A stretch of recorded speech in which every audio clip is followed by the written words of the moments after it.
കലവൂരിലേക്ക് കലവൂരിൽ സംസ്ഥാനതല പ്രവേശനോത്സവത്തിൻ്റെ ഉദ്ഘാടനം അല്പസമയത്തിനകം മുഖ്യമന്ത്രി പിണറായി വിജയൻ നിർവഹിക്കും. അതിൻ്റെ യോഗം ആരംഭിച്ചു കഴിഞ്ഞു.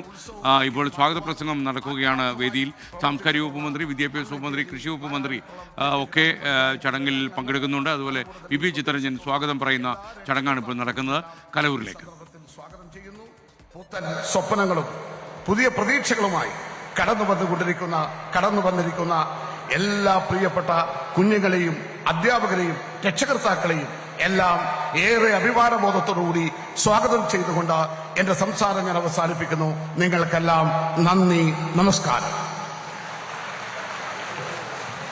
അധ്യക്ഷ പ്രസംഗത്തിനായി ബഹുമാനപ്പെട്ട പൊതുവിദ്യാഭ്യാസവും തൊഴിലുറപ്പ് മന്ത്രി ശ്രീ വി ശിവൻകുട്ടിയെ ആദരവോടെ ക്ഷണിക്കുന്നു.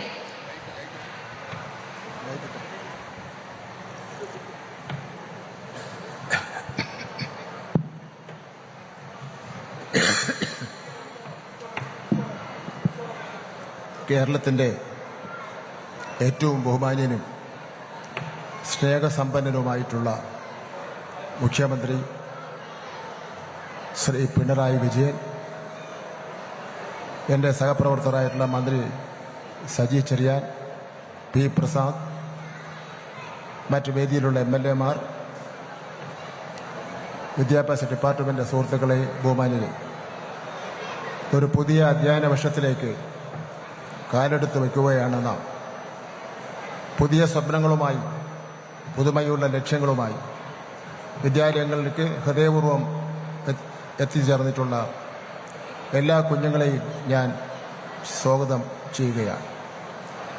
കഴിഞ്ഞ വർഷം ഒരുപാട് പ്രത്യേകതകൾ ചൂണ്ടിക്കാണിക്കുവാൻ കഴിയുന്ന നിലയിലുള്ള പ്രവർത്തനം പൊതുവിദ്യാഭ്യാസ വകുപ്പ് നടത്തിയിട്ടുള്ളതാണ്. പാഠപുസ്തക രചനയിൽ വിദ്യാർത്ഥികളെ നെഞ്ചോട് ചേർത്തു എന്നതാണ് ഏറ്റവും പ്രധാനപ്പെട്ട പ്രത്യേകത. 1 മുതൽ 10 വരെയുള്ള ക്ലാസ്സുകളിലേക്കുള്ള മുഴുവൻ പാഠപുസ്തകങ്ങളും പ്രിന്റ് ചെയ്ത് തയ്യാറാക്കി 3 കോടി പാഠപുസ്തകങ്ങൾ അധ്യയന വർഷം തുടങ്ങുന്നതിന് മുമ്പ് തന്നെ സ്കൂളിൽ എത്തിച്ചത് ഒരു ചരിത്ര സംഭവമാണെന്നുള്ള കാര്യം ഞാനിവിടെ ചൂണ്ടിക്കാണിക്കുവാൻ ആഗ്രഹിക്കുകയാണ്. കുട്ടികളുടെ രചനകൾ പാഠപുസ്തകങ്ങളിൽ ഇടം പിടിച്ചു എന്നത് മറ്റൊരു പ്രത്യേകതയാണ്. എന്തിന്, കുട്ടികളുടെ അഭിപ്രായം കേട്ടാണ് പാഠപുസ്തകങ്ങൾ ഉണ്ടാക്കിയത് എന്ന് പോലും നമുക്ക് അഭിമാനിക്കാൻ കഴിയും. അതുമാത്രമല്ല, കുട്ടികൾക്ക് വായിക്കുവാനും വളരുവാനും നിരവധി പുസ്തകങ്ങൾ SCERT പുറത്തിറക്കിയിട്ടുണ്ട്. അതിൽ സാമ്പത്തിക അച്ചടക്കം മുതൽ ലഹരി വിരുദ്ധ ബോധവൽക്കരണം വരെ ഉൾക്കൊണ്ടിരിക്കുകയാണ്.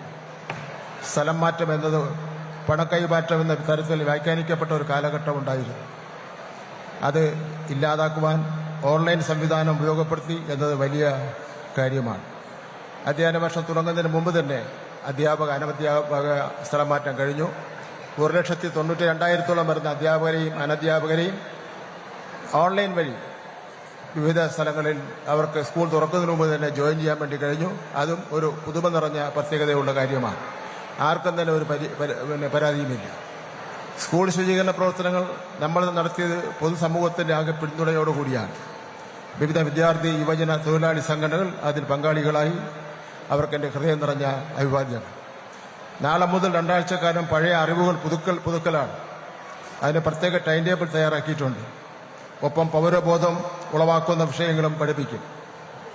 ജൂൺ മാസം 3-ാം തീയതി ലഹരിക്കെതിരെ കുട്ടികളുടെ പങ്കാളിത്തത്തോടെ നാടകം, സെമിനാറുകൾ, റോൾ പ്ലേ, ചർച്ചകൾ തുടങ്ങിയവ സംഘടിപ്പിക്കും. ജൂൺ മാസം 4-ാം തീയതി റോഡ് നിയമങ്ങൾക്ക് പുറമെ സ്കൂൾ വാഹനങ്ങളിൽ കയറുമ്പോഴും ഇറങ്ങുമ്പോഴും യാത്ര ചെയ്യുമ്പോഴും പാലിക്കേണ്ട കാര്യങ്ങളെ സംബന്ധിച്ചിടത്തോളം പഠിപ്പിക്കും.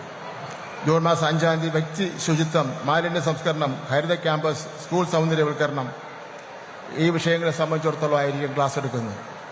ജൂൺ മാസം 9-ാം തീയതി ആരോഗ്യം, വ്യവസായം, കായികക്ഷമത, ആഹാരശീലങ്ങൾ, ഭക്ഷണക്രമം, ഇതിനെ സംബന്ധിച്ചിടത്തോളം ആയിരിക്കും ക്ലാസ് എടുക്കുന്നത്. ജൂൺ 10-ന് മൊബൈൽ ഫോൺ, ടാബ് തുടങ്ങിയ ഡിജിറ്റൽ ഉപകരണങ്ങൾ വിവേകത്തോടുകൂടിയും വിവേചന ബുദ്ധിയോടുകൂടിയും എങ്ങനെ ഉപയോഗിക്കാം എന്നതിനെ സംബന്ധിച്ചിടത്തോളം ക്ലാസ് ആയിരിക്കും എടുക്കുന്നത്.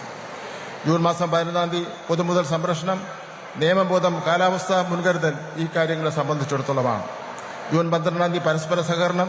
ജൂൺ 13-ാം തീയതി പൊതു ക്രോഡീകരണം. +1 സീറ്റ് ഉറപ്പാക്കൽ എല്ലാ കാലവും വലിയ പരാതികളുണ്ടാക്കിയ ഒന്നായിരുന്നു. അത് പരിഹരിക്കാനായി എന്നത് വലിയ നേട്ടമാണ്.